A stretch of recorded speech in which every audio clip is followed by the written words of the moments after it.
Welcome to Paranormal M, the home of spine-tingling mysteries and paranormal phenomena. Don't forget to hit the subscribe button and turn on notifications for your regular dose of the eerie. Get ready to be spooked.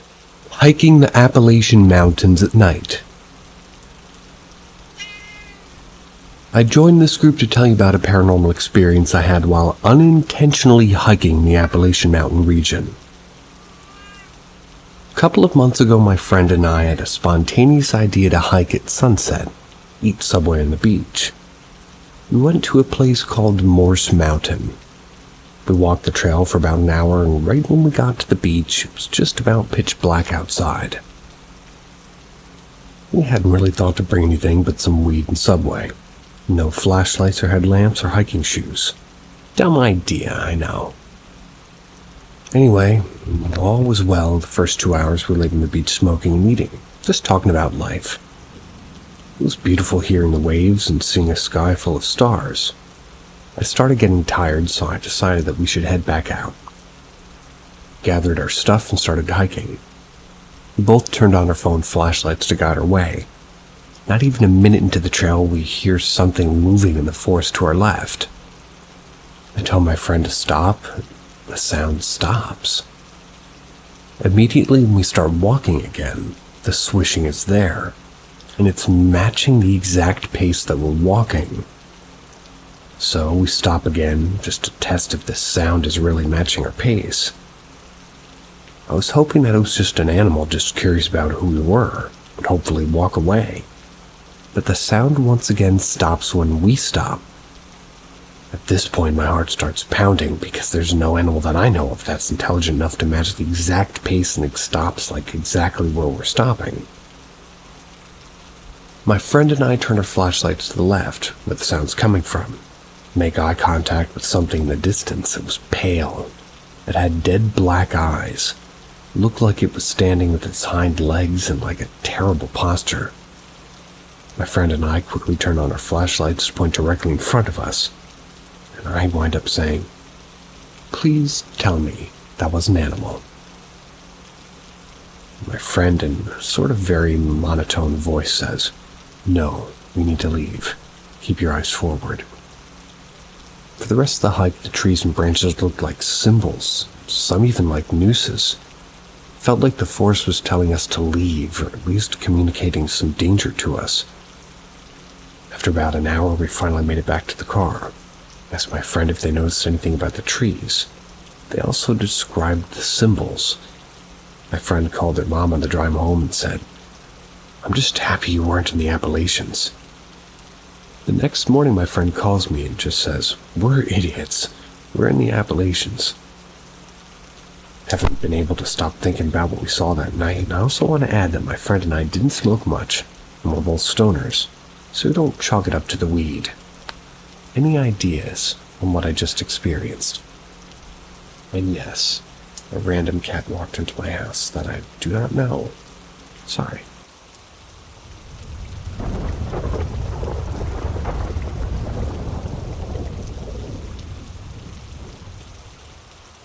Are a child's dreams of the paranormal valid? A story of my childhood home. When I was 6, my parents and I moved to a small house in a rural area. I remember not liking it from the moment that we arrived, feeling very uncomfortable. My room was at the opposite side of the house from my parents. I never once got used to this experience. But I had these night terrors. It was pretty usual. But I began having dreams of ghosts and things walking around in the front yard. I still remember a dream I vividly had in the first few weeks living there. It's like these little swamps in the background and an ethereal voice telling me to come toward them, only to be pulled under. Well, my mother overdosed on pills. Nearly died a month after moving in. My dog also got hit by a car and killed after escaping from under the fence into the road. He ended up buried in the property. A few months later, we got a bird who happened to have been born on the same day my dog was killed. And that bird a year later was lost. That's when a friend of the family accidentally let it out of the house. That'll happen.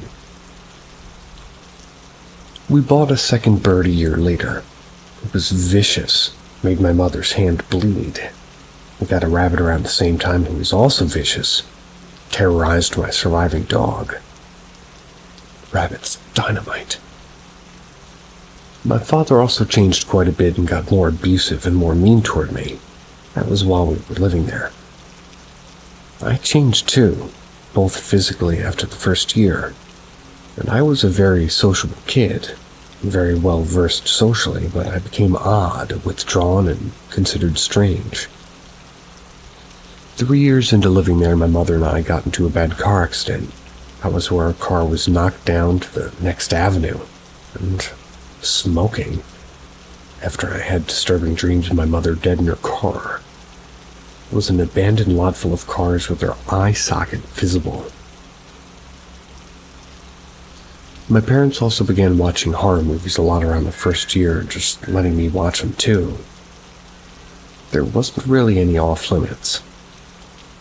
I much later learned about this house after it was sold. The original owner that we bought it from had her husband die there, and her son, struggled with addiction, had been very abusive toward her physically. But there was never any direct paranormal contact, no sightings of ghosts, no unexplainable occurrences.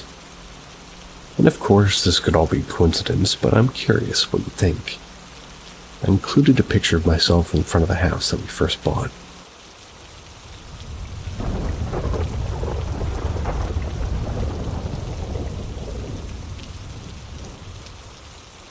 Story. Back during the 1970s, my mother worked as a nurse in a hospital. It was an autumn night and she and her coworker were at their station for the evening. Her coworker's husband had been in another wing in the hospital, terminally ill for some time prior. Suddenly, my mother felt an extremely cold, hollow, shuffling presence lurch down the hallway past her. Disturbed her to the core of her being. She turned to her coworker and said, "Something dead just walked past me." The phone rang suddenly. Her coworker's husband had died a few minutes prior. I was at the other end of the hospital. I live in an apartment alone. As with, well, any lonely house, nighttime can sometimes be strange. But until recently, I chalked it up to sounds a house makes at night, what they call settling. I also have been a skeptic of ghost stories. My family had their brushes with ghosts and tales to match, but I'd always shrugged them off. That was until one night a few months ago. It was around 11 p.m. at night. The air conditioner was off. Suddenly, an ice-cold presence made its way past me. It felt like a humanoid shape, but utterly cold. Absolutely disturbing. Something about it went through my body. I also suddenly had a severe sensation that I wasn't alone, and that I was being watched. My first instinct was that a home invader had gotten into the house either just then or a while ago. They were making their presence known. The hairs on my arms stood like spikes, but I resisted the urge to call the police and went through every room of the house, checking every closet. As I walked the hall, I kept looking back over my shoulder. I had the distinct sensation that I couldn't shake, and that there was definitely somebody behind me, just watching me. I had the urge to hunker down and prepare for a fight, if need be. The check of the house showed that there was absolutely not a single living soul besides myself, but that presence was real as anything I'd ever encountered. I don't use drugs or have any history of mental illness. I was a skeptic before, but I'm not any longer. There's strange things in this world, and I got my first and hopefully last direct brush with them.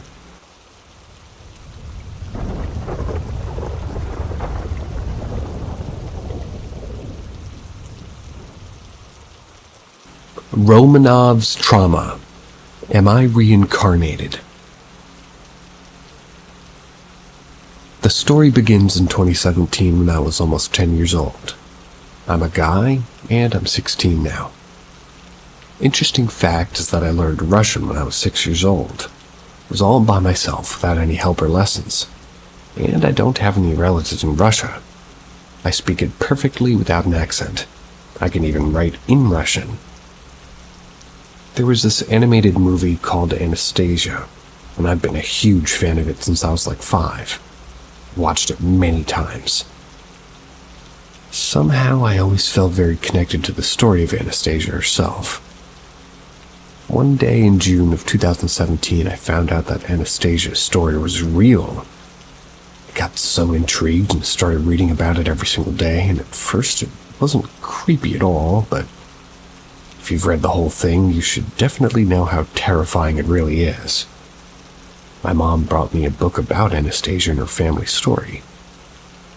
They were the last Romanovs. I thought that the book was very boring, so I left it on a shelf and completely forgot about it. But all of a sudden I started having the worst nightmares, and they were all about the Romanovs. In one of them, I was in the store with my family.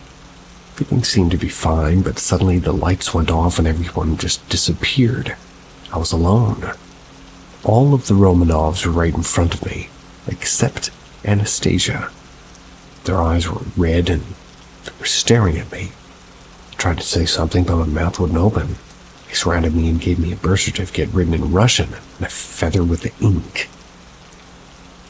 I don't know how, but I signed it with Anastasia's signature, which I've never seen in my life. They all smiled, hugged me, and disappeared. When I woke up, I checked the signature on the internet. It was just like the one in my dream. I was terrified and I stopped reading and talking about them. But somehow I always felt like they were next to me. I couldn't sleep. When I closed my eyes, I saw their faces. My parents moved the book to my grandparents' house, and since then everything stopped. The nightmares were gone and I got better. But I remembered their faces very well, especially Anastasia's. 2 years later in 2019, I was in the bathroom washing my hands. All of a sudden, the door got locked by itself.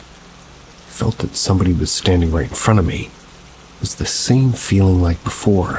I looked at the mirror and saw its silhouette.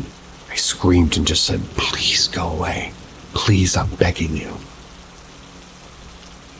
The door opened. I ran out. It felt like it never happened. It was so strange. For a while, I started seeing them again when I closed my eyes. Everyone except Anastasia. It felt like they were so close to me and they wanted to tell me something, but I couldn't understand. Some people told my parents that it might be Anastasia's reincarnation, but they didn't believe them. Same with me.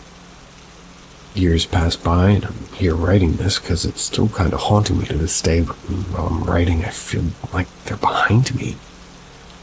It's difficult to breathe. I haven't seen any of them pictures in 7 years, but I still remember them, and I forget people's faces. I know this whole thing might sound very strange and illogical, but I'd like to know what's happening. Am I a reincarnation or am I crazy?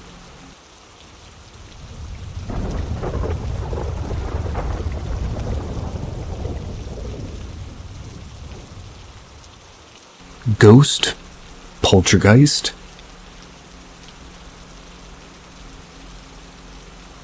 My mom had a really bad ear infection. Needed to take her medicine on time to quickly get rid of the pain. She had an alarm set for some time between 12 and 3 a.m. She'd been in our front room watching movies, waiting for her alarm to go off to take her meds. We ended up falling asleep, and before the alarm went off, we were woken up by loud bangs. We both sat up straight, absolutely scared shitless. They were so loud and repetitive that we thought someone broke into our dark house and didn't know that we were actually home. It was coming from the kitchen. When we went to check it out, and all the cupboards, drawers, the fridge, stove, washer, and dryer, basement door, and bathroom door were open. Some cupboards were still moving from being violently slammed shut multiple times. Nobody else was awake. We checked on my dad and 3 brothers, all fast asleep. The doors and windows were locked.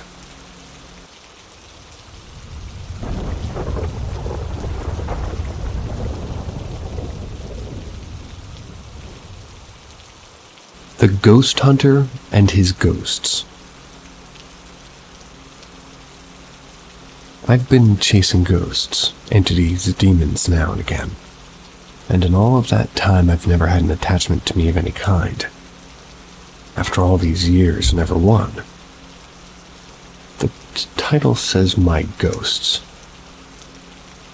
I have 3. One is a small girl, and we think maybe 7-ish. Bright dress, blonde hair.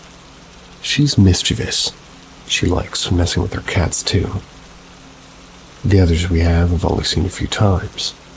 My wife continues to feel his presence. Though we don't see him, the ghost mostly prefers to be outside walking past windows, scared the living crap out of my wife. The other one is a shadow person. I've seen her several times. She's pretty much always in the hallway, just standing there. The first time I saw her, we met eye to eye. All I did was I said, "Your move." She just faded away. None of these ones really frighten or scare us. It takes a lot to scare us. Recently I've seen a new one. He's a shadow that moves quickly near me and past me, like reflected in the window at me. I've never met it face to face. When I moved to Surprise, Arizona, 12 years ago, if you told me that we would have ghosts, I would have said, I do hope so. But I guess be careful what you ask for. This male figure seems very familiar, yet not. I know that sounds nuts. I've been thinking about when I first noticed it. My mom's in late-stage dementia, and it's day of day, of course, but I can't shake the feeling that I know this entity. Well, anyway, yes, even the hunter is sometimes hunted. We all hope it's not a nasty attachment, and if it is, we'll just have to throw it out.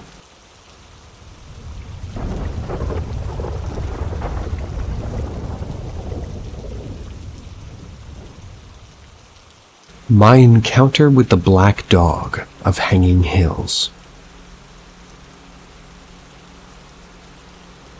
Let me preface this story by stating this is one of the weirder experiences of my life. It's because it's a shared one.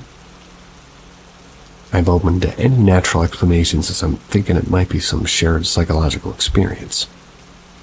This is the best explanation I could come up with. But anyway, here's the story. In Meriden, Connecticut, about 10 minutes outside of where I live, there's like a range of mountainous trap rock ridges. They're called the Hanging Hills.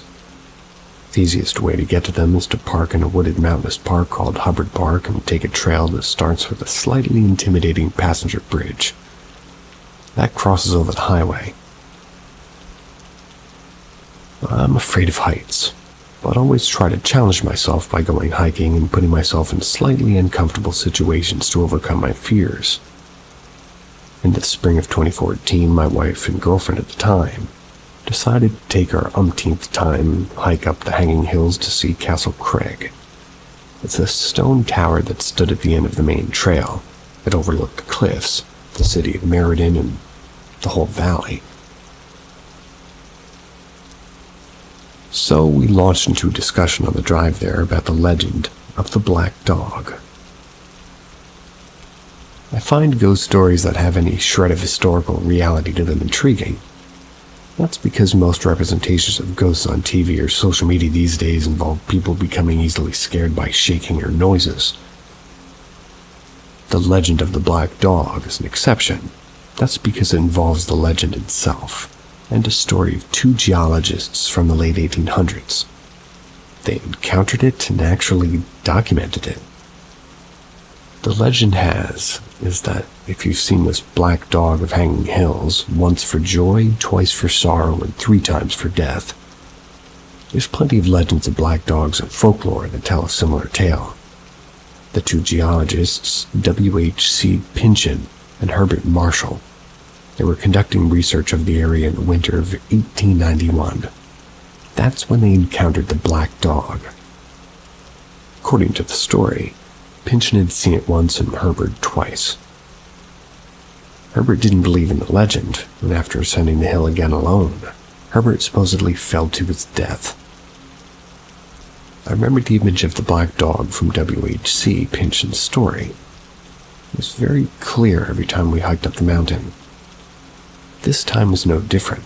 And that particular day, my girlfriend and I encountered a hiker on the trail that was letting his black dog without a collar roam loose. We weren't sure whether it was right to mess with people or not. The dog wasn't really little like the one depicted in the story. It was bigger, like a lab terrier mix. Friendly, too. Came up to us and started panting at her legs. "Sorry about that," the hiker said as he caught up to the dog and us. "Not at all. Bet you love having a little legend with you around here." "Oh yeah, the ghost dog," the hiker said, sort of forcing a laugh and grimacing as he had heard that one way too many times before. As he walked away, my girlfriend made a comment about my obsession with the stupid dog, and I wanted to hear about it. We made our way to Castle Craig. It was about 20 minutes later. Unlike the trails off the highway, the main trail from the park is not long or really difficult other than a large hill at the end of it. We took pictures on the top of the tower and by the cliffside, not really thinking anymore about the black dog. We had made so many trips up the tower, seen so many hikers with the black dog that the legend almost seemed like a joke. Want to take the main trail down or the road? I asked this as we were finishing up taking pictures and drinking whatever water and Gatorade that we had left. "The road," she insisted. "Then we can see that river." The road leading up to the castle was typically taken by cars and bikers. We sometimes hiked down it to catch a glimpse of the sort of river on the way back to the park, but despite it being a warm day in April, there were very few cars and bikers on the way down. It was nice and quiet.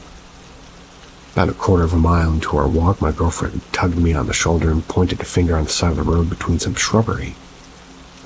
"What the hell is that?" she said. I took a step forward, but she tugged at my shirt and shook her head. "Is that what I nodded. All I could do was nod. The figure was small and resembled a black dog with floppy ears and a hot dog tail, much like the one in the illustration. I wouldn't have thought much of it if not for the fact the figure was blurry. It wasn't the distance between us that made it blurry, and there really weren't any fog-related conditions that day. It was almost as if Mother Nature had taken the dog in a Photoshop program and used the blur effect on the dog specifically. And even when I took a step closer to my girlfriend's hesitance, it still looked blurry. We were frozen otherwise, though. Didn't think to take a picture of the figure. There was like an unknowing understanding between us that we shouldn't approach and just wait for it to cross. As the figure crossed the road, it didn't even look at us, just dawdled with its nose to the ground. For the rest of the hike, we were silent. We both knew what we saw, but couldn't really put into words. It was only after a while that I said I should have taken a picture, but deep down I felt it was a good thing that I didn't. Seeing the figure wasn't frightening, but it wasn't pleasant either. We've been back to Hanging Hills many times since. We never encountered any luck or sorrow, just a memory of a little blurry sort of black dog, and an understanding that when you see an actual paranormal entity with someone else and understand what it is, there isn't really a question about it. I've read many stories posted online since about this black dog. Few have described what we saw. Black dogs run loose in the park all the time, and a number of the encounters we read about seem like fabrications or just encounters with stray dogs. If you live in the area or have a similar story, I'd be very interested in hearing yours as well.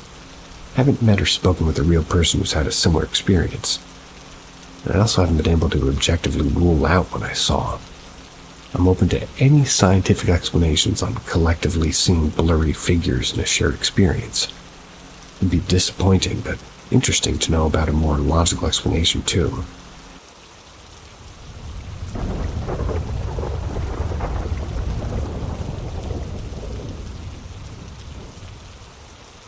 I think my house is haunted. Things first started happening when I was younger. One of the first times I experienced something was when I saw something in my basement with my older brother. It was Christmas morning. We'd gotten an indoor swing and we were both playing on it. The swing was located at the start of the hallway in the doorway. The hallway had 2 rooms at the end of it. One an office and the other a guest room. As we're playing on the swing, we both got an uneasy feeling like somebody was watching us. We were alone down there, too. We both then turned to look down the hallway to where the left of the presence was. In this hallway, we had a couple of bins stacked against the wall near an office door.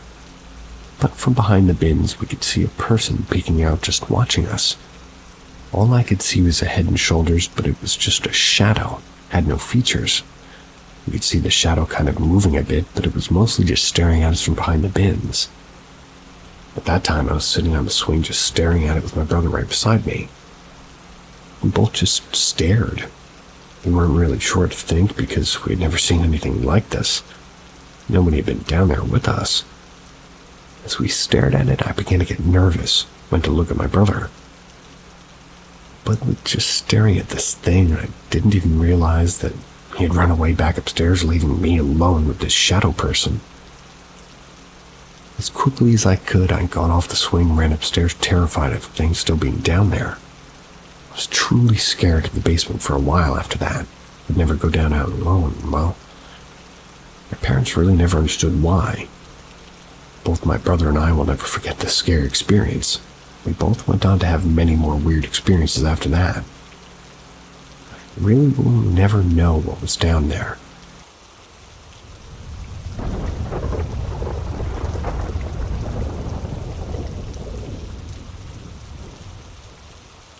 Ghost in the Bog.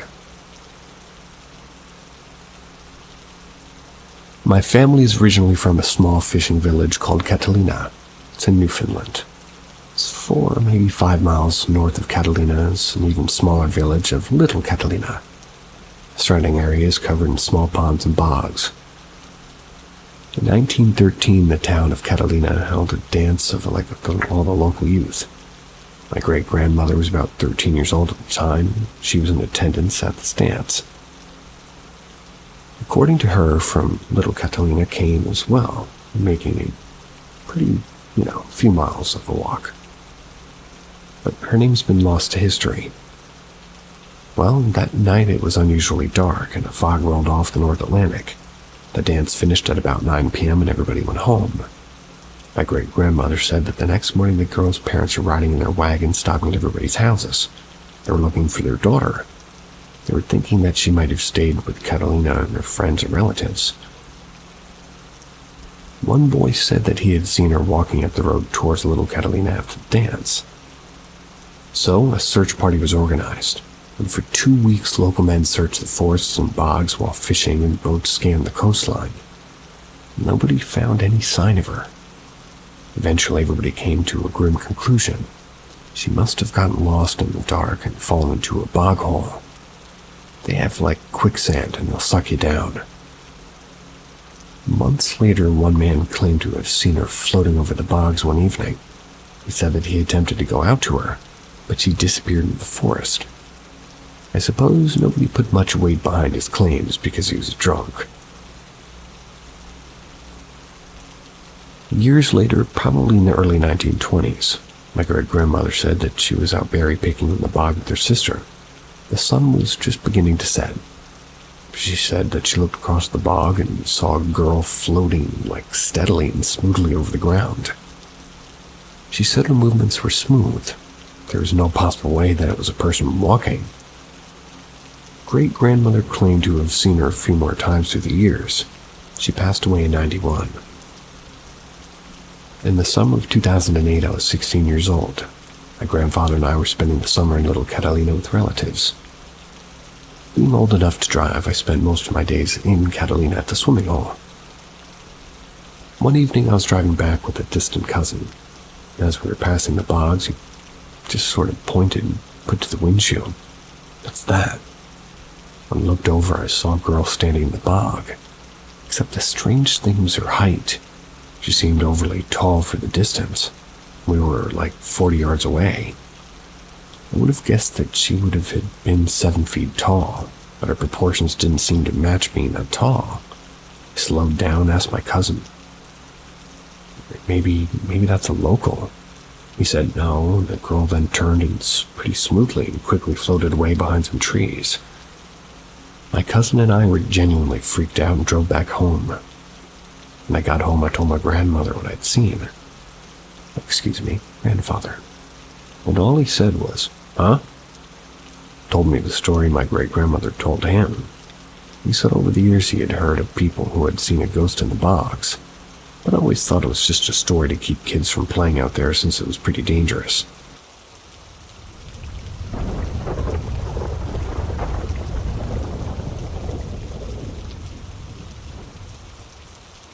I heard voices last night. Last night I was up until about 2 a.m. I'm having issues sleeping, so I'm usually just fiddling around on the computer. A little bit of context here. My mom has stage 4 cancer. I don't use headphones when I'm playing games or anything, maybe except on rare times. And if I do, it's usually during the day when my mom's up watching TV. Where my PC is in my room, I can see my mom in the living room in her chair. So last night I'm scrolling here on Reddit. That's when I hear what sounded like my mom in the living room. My mom uses a walker to help her due to having both knees replaced and also being 80. I had my door open, so I looked into the living room and she wasn't there. The lights were off, nothing moved. Okay, just the house making normal sounds, so I go back to Reddit. A little bit later I hear my mom's voice, but I don't really make out what she said. It's just one word, so I assumed she said my name. So I'll go out to the living room expecting to see Mom. But again it's dark and she isn't there. Stand there listening, forbidden to even say, "Mom, you up?" She doesn't reply. I go to her bedroom door and listen, and I can hear her breathing and she's sleeping. Okay, it's not Mom. Stand there a moment, and that's when I hear a full-on sentence behind me coming from my bedroom. Maybe the bedroom next door to mine. Can't make out what it said, but it was definitely 8 words or so. And I should point out that we do have a few spirits in the house, human and animal. I've posted about them before. So I got back to my room and just told the spirits that it was enough and to stop doing that. Didn't have an issue the rest of the night. Nice.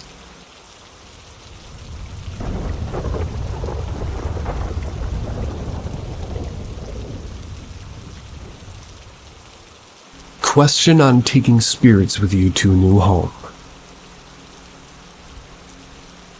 So my plan is to move my mom and I back to Indiana. No problems other than that we know that there are several spirits in our current home that, they were here when we moved into it. Plus the spirit of my dad, my dog, and my cat. We would like to take them with us. The spirits who were here when we moved in have done nothing but let us know that they're here. My mom was touched by one the day she was going to the hospital for a knee replacement. The touch was on her shoulder. It was like a comforting hand letting her know that it was going to be okay. Most others are hearing voices or names being called and smelling cigarettes or cigar smoke. I assume my dad's spirit will be easy. Just take the urn with his ashes with us. But what about the others? Do we just tell them to come along, or do we need to bind them to something to take with us? What about the pet spirits? Will they follow because they're attached to us, or do we need to attach them to something? And as for the pets, I have Squeaky Toy my dog played with, and we have a lock of hair from the cat.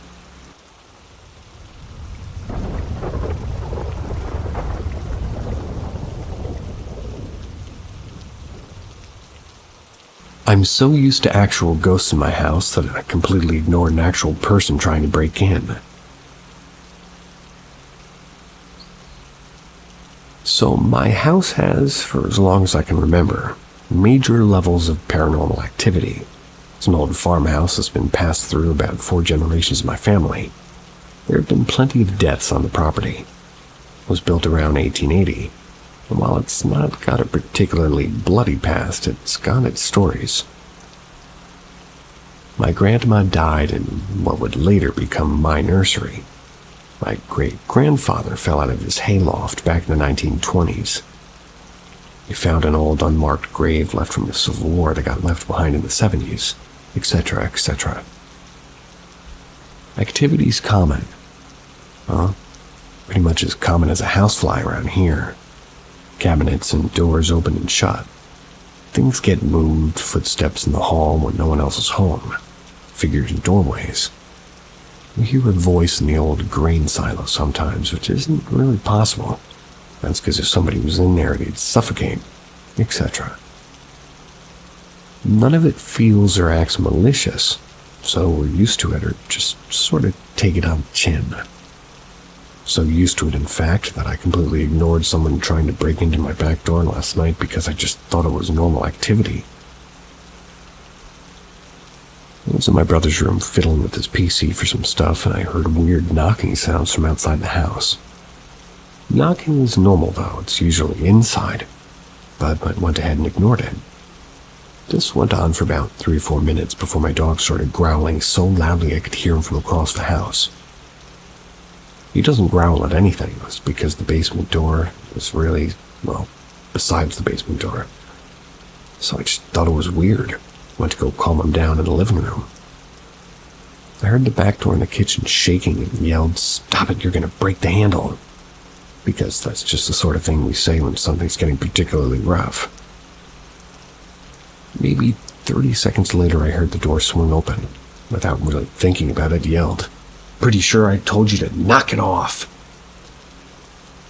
Didn't realize anything was wrong till a voice I didn't recognize said, "Shit!" Said it super loud. The door slammed shut.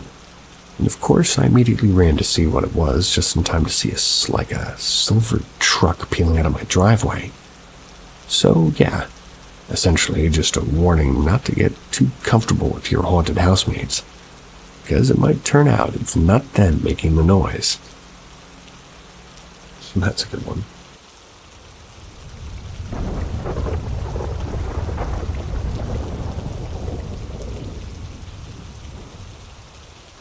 Hauntings I experienced as a child.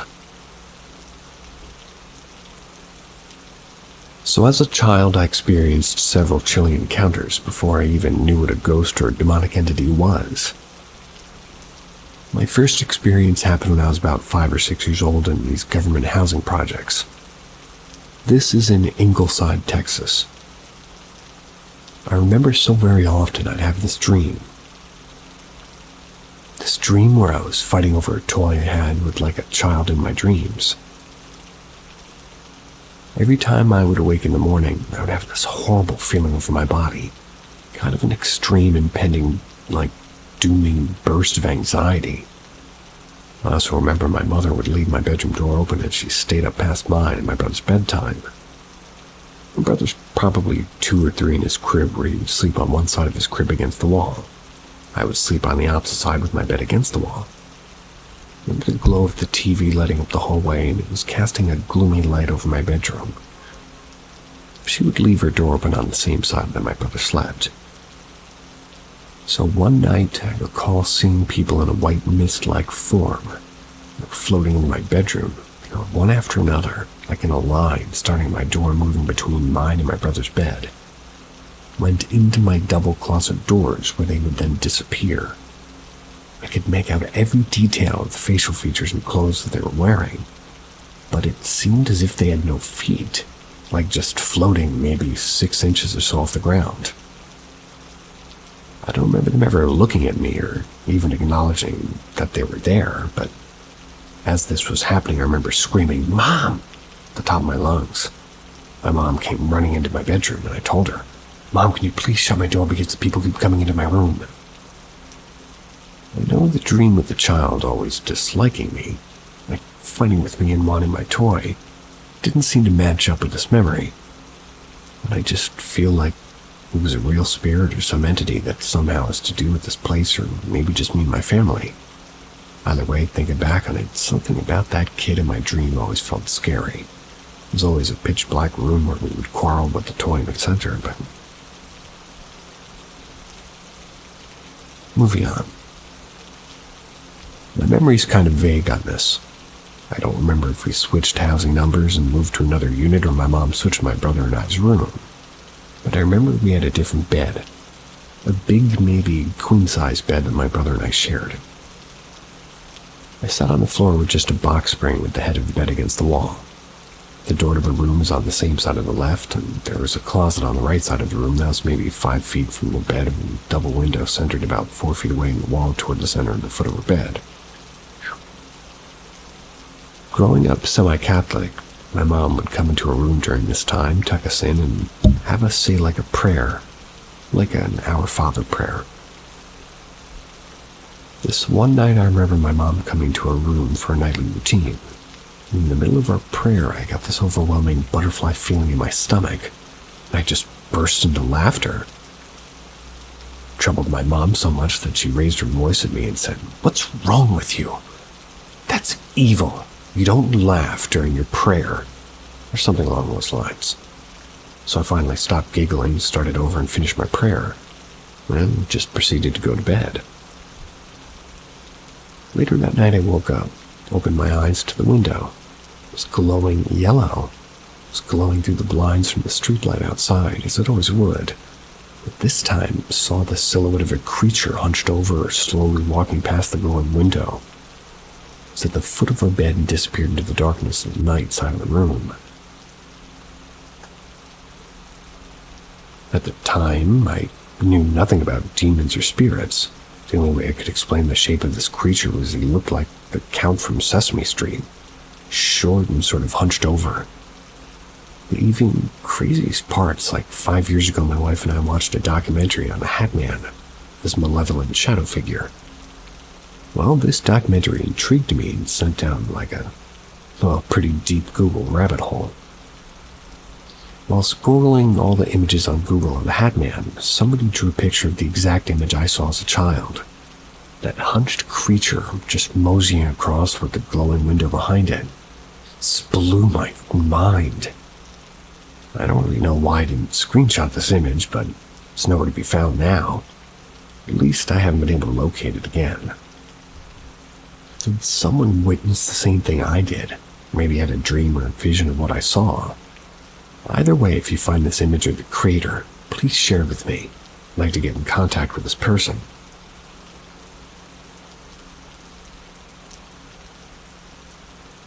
So around 1996 or 97, my mother, brother, and I lived in an apartment complex in South Texas. It's called the Sun Valley Apartments. We lived in the second story of a corner apartment, and I remember my brother and I had bunk beds. My first experience in this apartment wasn't really bad, but I recall going to bed every night with an old TV on. We would always fall asleep to Nick at Night, like the Crosby Show or maybe the Munsters. Black and white shows of that sort. But between my bunk bed and the wall where our heads lay there was like 3 feet of clearance. That was to the side ladder that it was on, and I would used to climb up this ladder to get to my bed. Well, one night, just as I fell asleep, I felt a very hard tug on my pillow. I began to laugh because, although my brother and I were supposed to be sleeping, sometimes we'd break the rules and stay up playing quietly so my mother wouldn't hear us. As I proceeded to hang over the side of the bed and look down at my brother, figuring he'd be waiting for me with some toys, I was shocked to see he was dead asleep, practically drooling. I called his name thinking maybe he was faking it, but it didn't take long to realize that he was actually asleep. I was still too young to know about ghosts, so I was mainly confused. Decided to go back to bed. My mother and I later had a really bad experience in this apartment and actually got my grandparents and a priest involved, but that story's for later. Although this story isn't crazy, it really happened. Looking back, I hope my kids never have to experience things like this. Later in my life, as I became a teen, I came to the realization that sometimes it's not homes that are haunted, it's the people. I had a lot of encounters growing up all the way into my mid-20s, and I'll continue to share them with you, and also the reason why I believe I was haunted as a child. I haven't had an encounter in years, but just because the physical encounters have stopped, doesn't mean that we aren't in a spiritual battle every day. Every now and then I feel an evil presence that sends chills down my spine and raises my hair. Especially after the massive Halloween party I threw last year. But I do combat them with prayer and it does go away. Stay tuned for the second experience I had in this apartment.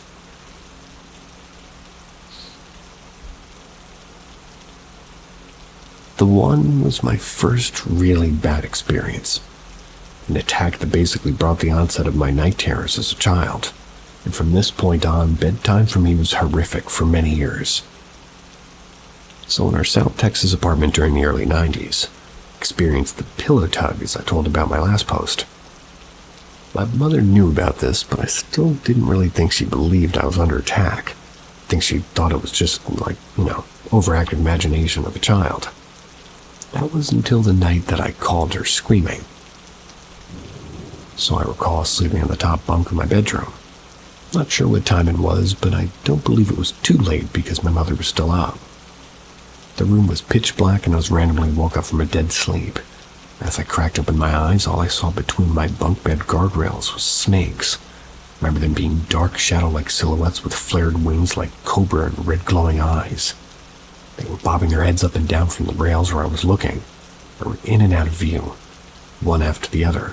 Had to be about 4 or 5 of them. I remember screaming, "Mommy!" and crying. My mother burst into the room, flipped the light on, and I could hardly get my words out, but when I did, my mother immediately knew what was happening. That was because she then burst into tears and yelled, "Leave my kids alone!" She went to check the closet, but I cried, yelling, "No!" That was because I truly believed they were hiding somewhere, but waiting for their moment to pop out. Cut forward a few weeks later, my mother began complaining that she would wake up in the middle of the night to something laying on top of her. She would fall asleep and feel the pressure above the blankets beginning at her feet. She would turn or move and it would start over until it fully just covering her whole body. She could hardly even breathe. She eventually got a hold of my great-grandparents, who were strong Christians, heavily involved in the Catholic Church. My great-grandparents called the priest and one day came over with him and blessed the apartment. Encounters came to an abrupt stop afterwards in that home, at least as I recall. Later in my life, I found out that my mother dabbled around in witchcraft. Not sure if it was during these times or before, but she always believed she was a medium that could help spirits.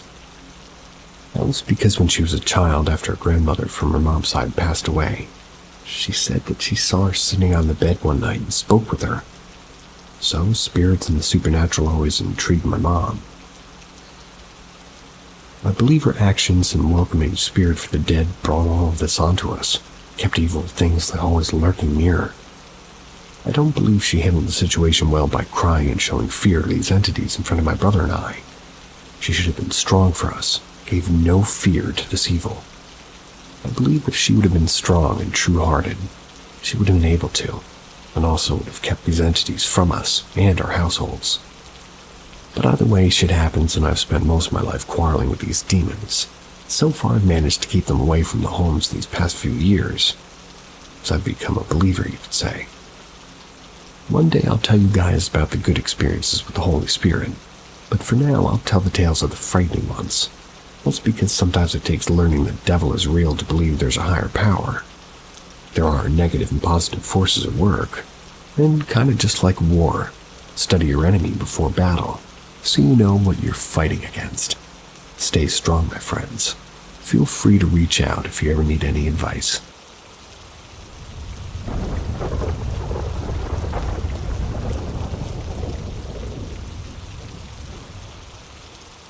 The light shined in my face.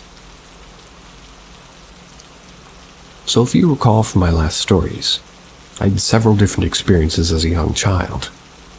And as embarrassing as it is, this led me to bedwetting till I was about 10.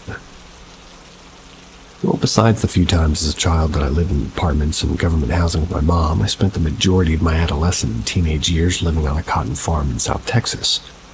That's with my great-grandparents, and that's north of Corpus Christi, kind of near Bayside in the Port Bay area.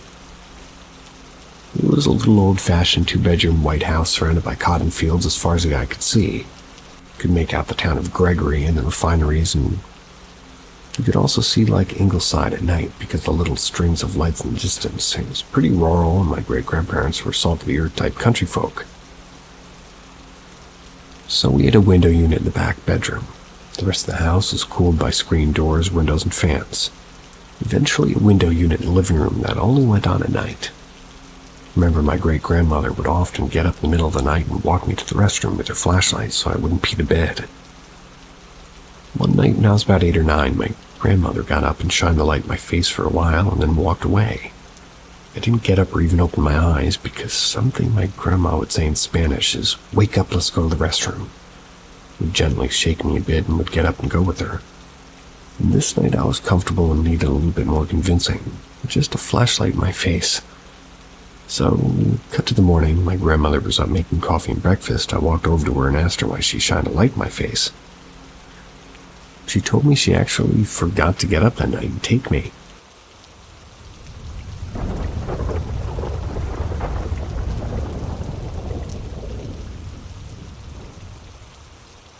Paranormal experience on Mount Washington in Pittsburgh.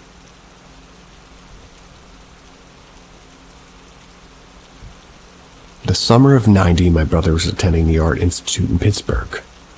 He invited me to stay the week at his house on Oneida Street in Mount Washington. He had 3 roommates.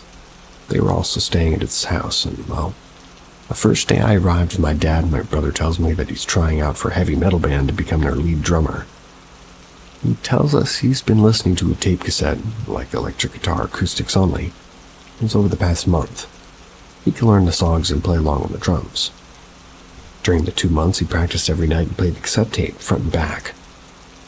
One night, my brother noticed that his radio would turn on by itself and start playing the cassette tape. And it would also fast forward and rewind on its own.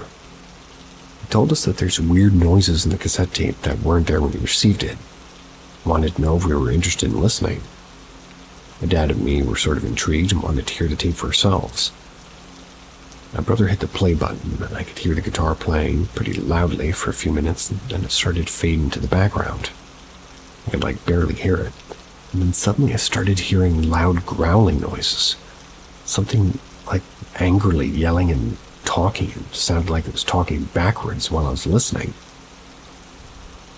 It started gave me the chills, and I never heard anything like that ever.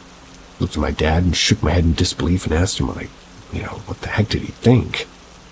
He said, whatever it is, it sounded very evil and very angry. Told my brother to either give the tape back to his musician buddy or to burn it. And after we finished listening to the cassette tape, my brother then began to tell us stories on what he and his roommates had been experiencing. He said that they would hear footsteps going up and down the stairs and into the hallway. Items would be moved or go missing in their bedrooms and bathrooms. TVs would turn off or on by themselves, and the door would open on its own. My brother and his other roommate both had drum sets, and they both heard something tapping on the drums in the middle of the night. My brother's girlfriend stayed over one night, and in the morning, while my brother was in the shower, his girlfriend ran frantically out of the bedroom into the shower with him. My brother was startled and asked what's wrong. She told him. The bed started shaking, and then it elevated off the floor and terrified her. He also told us that a week prior, one of his roommates ran out of the bedroom downstairs, looked pale as a ghost while doing it, and then he ran out of the house. He left his belongings and never returned. The old roommate had never contacted anybody to tell them what happened. After my brother told my dad and me all these stories, I had to decide on whether I wanted to stay the week or drive back home with my dad to Johnston, Pennsylvania. Being 14 years old, I didn't want to look like a wimp or scaredy cat, so I decided to stay the week with my brother. Mentally, I was trembling and terrified. The first night, I was absolutely terrified and didn't want to go to bed that evening. Thought about pulling an all-nighter just to make it through the night. My brother had class the next morning, so we'd get up early to catch the bus and head into the city, and a blanket and pillow and laid on the floor next to my brother's bed. At about 3:30 a.m. or so, I got the chills real bad. I felt like something was watching me. I heard something in the hallway, like creaking or footsteps. Suddenly, the bedroom door flies open. 3 large window blinds flew open, smacked the ceiling, and then came back down.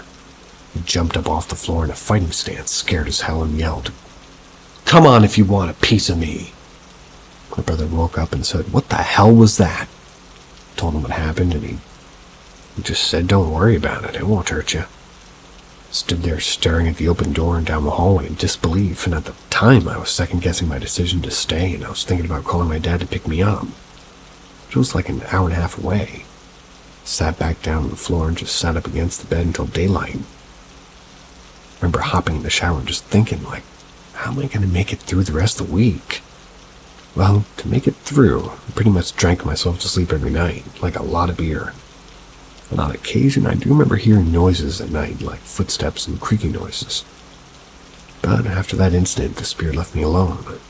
Well, at least not to my knowledge.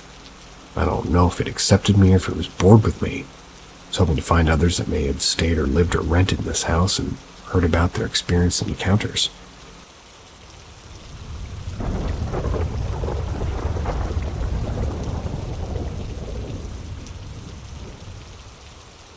Woman with black hair covering face and white dress.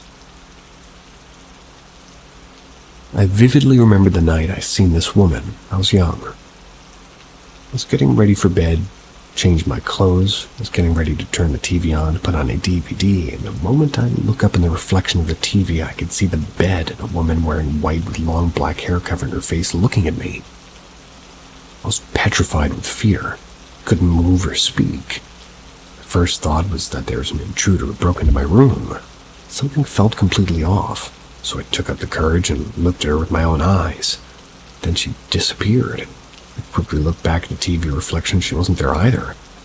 Never seen her again in my life. I'm in my 20s now. I can never explain this logically, and to this day I have no idea what it was, or who she was, or what she wanted. I've never questioned it until about 5 minutes ago, like, why me?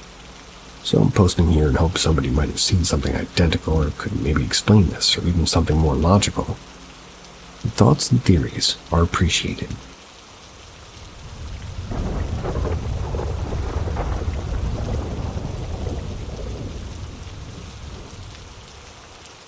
The edge of my eye still burns. He lived in a very small village in the Netherlands, so basically every teenager from that place and some people from a nearby town, like me, reattended. I had to pee, so I went to his bathroom, which is located in the hallway. Now this hallway separated from the living room through a door. Only the bathroom and the stairs to the second floor there, making it kind of distanced from the party.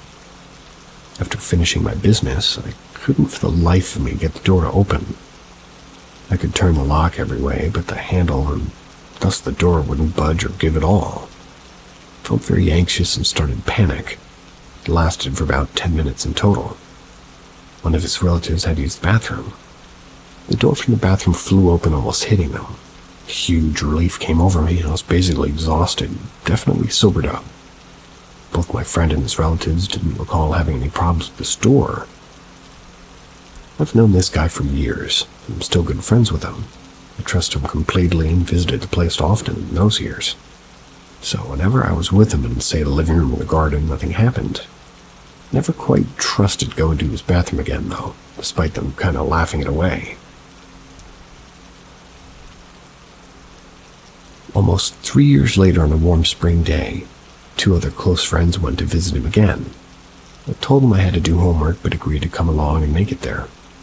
It involved something I needed, like good headphones, and he assured me that he had one. It turned out to be a total piece of junk, only holding itself together from being tangled for so long. Couldn't focus at all downstairs. Decided to go, upstairs, continue my homework, not really thinking about it. The room straight ahead up the stairs was his mom's sewing room. Very basic. Large table on the north side, so you'd sit with your back to the door. Now the whole left side of this room is filled with a lot of clothes and probably a lot of other stuff behind vaguely transparent slider doors. There's all storage behind them. You could kind of guess what the first clothing item was behind the door, but not make out any details. Trying to focus on my homework, I gradually felt it getting cold in the room. I started clicking my teeth, and I was cranking up the heating, and it was conveniently located under the table I sat at.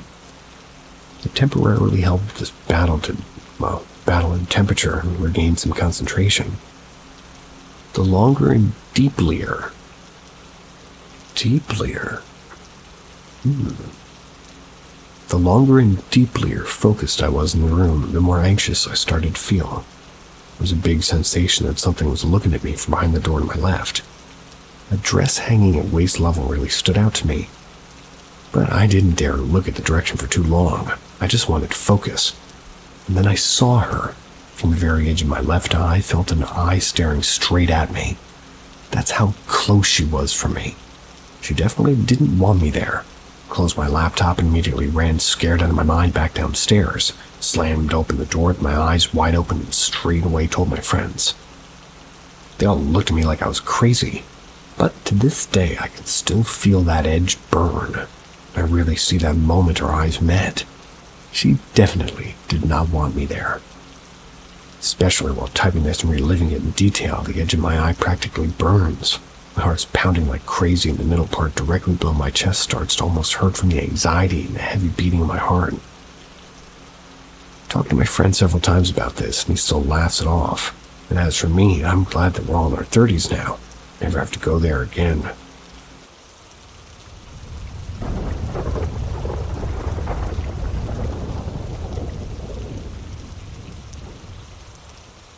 Sweden, 2010.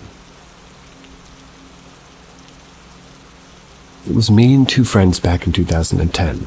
We were in our late teens. It was the middle of the night. We'd been doing something I can't really remember, but we were sober. We walked home, and naturally, a friend who lived closest turned off first. About 10 minutes later, we got a call from him asking us to come to his house. We had heard some noises, thought somebody might be in the house. When we arrived, he was standing on the road outside waiting for us. To give some context, this guy didn't believe in anything supernatural at the time, so he was pretty sure there was an actual person in the house. Started searching the entire house, closets, under the beds, everywhere. Found nothing. We were a bit spooked, but concluded that there was no one in the house. We decided to make the best of it, play a horror game, and sat down in the room upstairs. I lay down on the bed and I sat down at the computer, which was right next to the door. Before I even started the game, I heard somebody tiptoeing outside the door. Jumped up to open it but hesitated at the last second. As I stood there hesitating, someone on the outside pulled the handle, caused my hand to move up and down several times. I reacted by grabbing the handle with both hands and pushing it up as hard as I could, holding the door shut. Told my friends to get up, and on the count of 3 we ran out. We ran downstairs, grabbed something to defend ourselves with, and searched the whole house again. Still, we found nothing. We kept searching for maybe 30 minutes, but as the sun began to rise, we gave up and laid down on the couch to watch a movie instead. The sun shone through the upstairs window. From the couch, we could see the wall via the staircase. As we were lying there, I saw the shadow, like a figure, I'd call a man, I guess, just walking back and forth upstairs. But at that moment, I realized there's no point. There's nowhere for anybody to hide up there, no way for anybody to get there from the outside. So I didn't really say anything to my friends, and we continued watching the movie.